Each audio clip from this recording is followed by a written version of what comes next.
Everyone welcome back to my YouTube channel IELTS with MK. So guys, आज मैं आप लोगों के साथ शेयर करने वाली हूँ अपनी ऑनलाइन क्लास की राइटिंग टास्क 2 की वीडियो।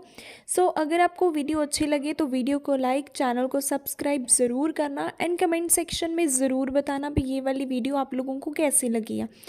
अगर आप में से कोई भी बच्चा मेरी ऑनलाइन क्लासेस में इंटरेस्टेड है तो इस गिवन नंबर के ऊपर टेक्स्ट करके ऑनलाइन क्लासेस को ज्वाइन कर सकते हो, सिंगल मॉड्यूल को भी ज्वाइन कर सकते हो। अब हम लोग स्टार्ट करते हैं। गाइज, राइटिंग टास्क 1 मैंने आपको करवा दिया है। अब टर्न आती है हमारी राइटिंग टास्क 2 की। और बहुत सारे स्टूडेंट्स को इसमें प्रॉब्लम आती है, लेकिन जो स्टूडेंट मेरे से पुराने पढ़ रहे हैं उनको पता होगा कि ये वाला जो मैंने आपको पहले करवाया हुआ है, सेम वही आइडिया मैंने यहाँ पे यूज़ किए हुए हैं जो मैंने एक आपको पहले करवाया था। कुछ भी फालतू चीज़ मैंने बीच में ऐड नहीं की है। ये फ़ायदा होता है कि हर रोज़ हम एक नया राइटिंग टास्क 2 डिस्कस करते हैं क्लास में, एक न्यू टॉपिक होता है। क्यों? ताकि आपको हर एक टॉपिक से फैमिलैरिटी हो, आपको हर एक टॉपिक का आइडिया आए, प्लस जो मेन है उसको एक्सप्लेन करना है। ठीक है, डेली बेसिस पे अलग टॉपिक होता है। जो रीसेंट एग्ज़ाम में राइटिंग टास्क 2 आया था, students leave high school without learning the way how to manage money. कहते हैं कि बच्चों की जो स्कूलिंग है वो ख़त्म हो जाती है, ठीक है, लेकिन उनको ये नहीं पता लगता भी पैसे को मैनेज कैसे करना है। ठीक है, बच्चों की स्कूलिंग ख़त्म हो जाती है लेकिन उनको पता नहीं लगता भी पैसे को कैसे मैनेज करना है, मनी मैनेजमेंट उनको नहीं आती है। What are the reasons and solutions for this? इसके पीछे क्या रीजंस हैं, क्या रीजंस है भी उनको आती नहीं है मनी मैनेजमेंट, और उसको कैसे सॉल्व करना है। ठीक है, तो सबसे पहले देखो, मैंने इसको अच्छे से करना है rephrase. It is consider that, मैंने बोला भी ये बात मानी जाती है, स्टूडेंट्स लीव देयर स्कूल, बच्चे अपने स्कूल को छोड़ देते हैं, without knowing the way how to secure their funds, लेकिन उनको ये नहीं पता होता भी अपने फंड्स को, अपनी मनी को कैसे सिक्योर करना है, कैसे बचाना है, कैसे मैनेज करना है, वो उनको नहीं आता। अगर आप देखो, ये वाली लाइन को रीड आउट करोगे और मेरी वाली लाइन को रीड आउट करोगे, दोनों का मतलब सेम है, मीनिंग सेम है, लिटिल बिट सिनोनिम्स लिखे हैं मैंने। ये होता है रीफ्रेज। अब इसमें मैंने ऐड करनी है थीसिस लाइन। अब थीसिस लाइन किसकी बनती है? ये जो होता है ना, क्वेश्चन आपसे जो पूछा जाता है, what are the advantages and disadvantages, do you agree or disagree, इस लाइन की बनती है हमेशा थीसिस लाइन। तो इसी चीज़ को मैंने देखो यहाँ पे लिखा है, यहाँ पे बोला ना भी रीजंस बताओ और सॉल्यूशंस बताओ। यहाँ पे देखो, this essay will articulate, articulate means explain, ये ऐसे एक्सप्लेन करेगा causes, not only causes but also solutions to mitigate it. ये ऐसे आपको बताएगा रीजंस एंड सॉल्यूशंस मिटिगेट करने के लिए। मिटिगेट मीन्स सॉल्व करने के लिए, यही था ना भी, रीजंस बताओ और सॉल्यूशंस बताओ। तो मैंने भी ये लिखा भी, ये ऐसे आपको बताएगा रीजंस और सॉल्यूशंस। अब हम लोग स्टार्ट करते हैं BP1 से। तो देखो, to commence with the formal reason, पहले रीजंस के साथ हम लोग स्टार्ट करते हैं। Majority of the institution give much priority to core subject, कि बहुत सारे जो स्कूल है ना वो किसको प्रेफरेंस देते हैं? कोर सब्जेक्ट, जो मेन सब्जेक्ट्स होते हैं उसको ही प्रेफरेंस देते हैं। मैंने पहला रीज़न बताया भी बच्चों को क्यों मनी मैनेजमेंट नहीं आती है, क्योंकि जो इंस्टीट्यूट है वो किसके ऊपर फोकस देते हैं? सिर्फ जो मेन सब्जेक्ट्स होती हैं इसके ऊपर फोकस देते हैं। मनी मैनेजमेंट के बारे में तो स्कूल में बात ही नहीं होती। अब ये चीज़ मैंने एग्जामिनर को समझानी है भी, मेन सब्जेक्ट के कारण कैसे उनको नहीं पता लगता भी मनी मैनेजमेंट कैसे करनी हो। ठीक है, अब यही चीज़ को मैंने एग्जामिनर के सामने प्रेजेंट करना है भी कैसे। ठीक है, मैंने बोल तो दिया उनको भी, कोर सब्जेक्ट की वजह से उनको मनी मैनेजमेंट नहीं आती। अब ये चीज़ मैंने एग्जामिनर को अच्छे से समझानी है। सो देखो, to explain it, if school give much preference to, अगर स्कूल्स है वो ज़्यादा प्रेफर करेंगे fundamental subject means main subjects को अगर प्रेफर करेंगे, जैसे कि science, English and so on, अगर इस तरह के सब्जेक्ट्स को प्रेफर करेंगे rather than financial management and time management, then many students will deprive of it. So मैंने बोला कि अगर स्कूल में सिर्फ साइंस, इंग्लिश, मैथमेटिक्स ये सारी चीज़ें करवाई जाएंगी तो बच्चों को कैसे पता चलेगा भी फाइनेंशियल मैनेजमेंट और टाइम मैनेजमेंट की भी कोई चीज़ होती है। तो मैंने रीज़न बताया ना कि बच्चों को क्यों नहीं आता, क्योंकि स्कूल में करवाया नहीं जाता ये चीज़। स्कूल में क्या चीज़ करवाई जाती है, बाकी सारी सब्जेक्ट्स के बारे में बताया जाता है, लेकिन इन चीज़ों के ऊपर बिल्कुल भी फोकस नहीं करती हैं, जिसकी वजह से क्या होता है, फिर उनको नॉलेज ही नहीं होती है भी कैसे हमने मनी मैनेज करनी होती है। अब इसके साथ रिगार्डिंग मैंने एग्जाम्पल देनी है। Example, a survey was conducted in India, India में सर्वे हुआ था, found that many students are unfamiliar about how to manage money due to school give much emphasis on other subject. मैंने बोला भी India में बहुत सारे बच्चे ऐसे हैं जिनको मनी मैनेज करनी नहीं आती है।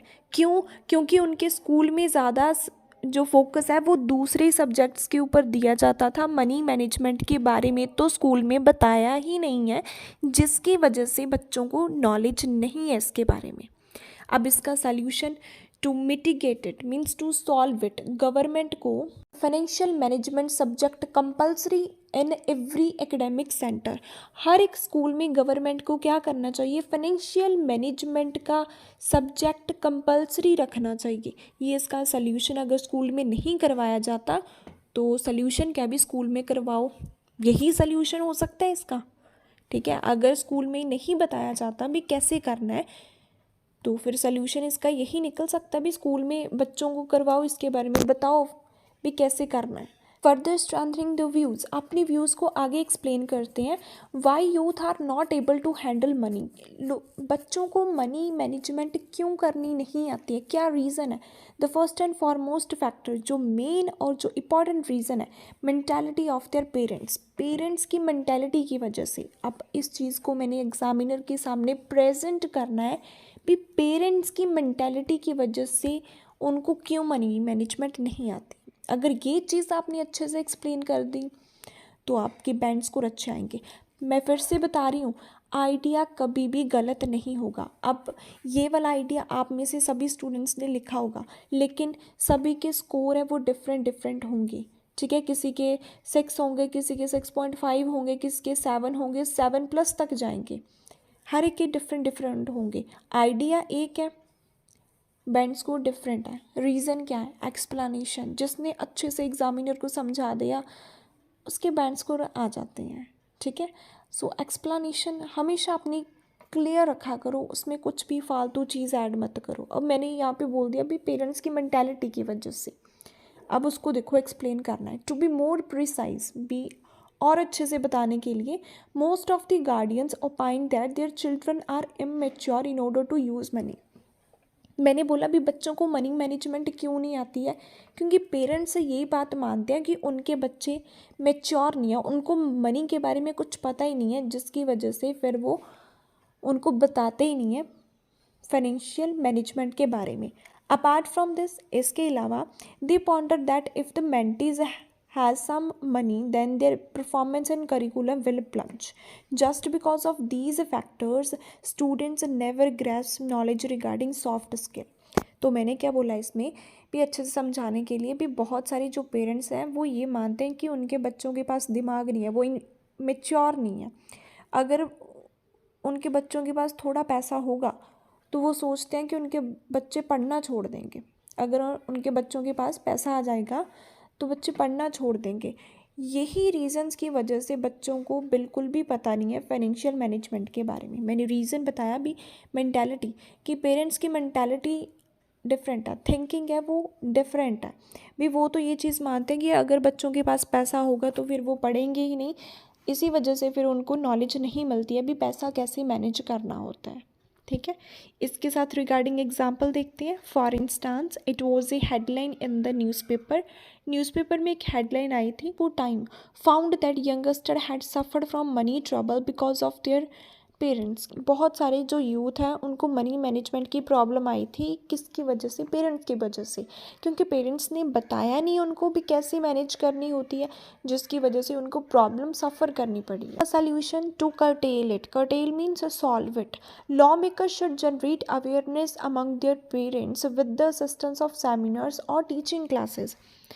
पेरेंट्स को अवेयर करना पड़ेगा। गवर्नमेंट को क्या करना चाहिए? पेरेंट्स में अवेयरनेस जनरेट करनी चाहिए सेमिनार्स और टीचिंग क्लासेस की हेल्प से, जिसमें ये चीज़ बताई जाएगी भी कितना इम्पॉर्टेंट है मनी मैनेजमेंट बच्चों के लिए। सल्यूशन मैंने बताया भी, अगर उनकी मेंटालिटी डिफरेंट है तो मेंटालिटी को चेंज करो। मेंटालिटी कैसे चेंज करनी है? गवर्नमेंट सेमिनार्स लगाए, पेरेंट्स को एजुकेशन प्रोवाइड करे इसके बारे में, ठीक है।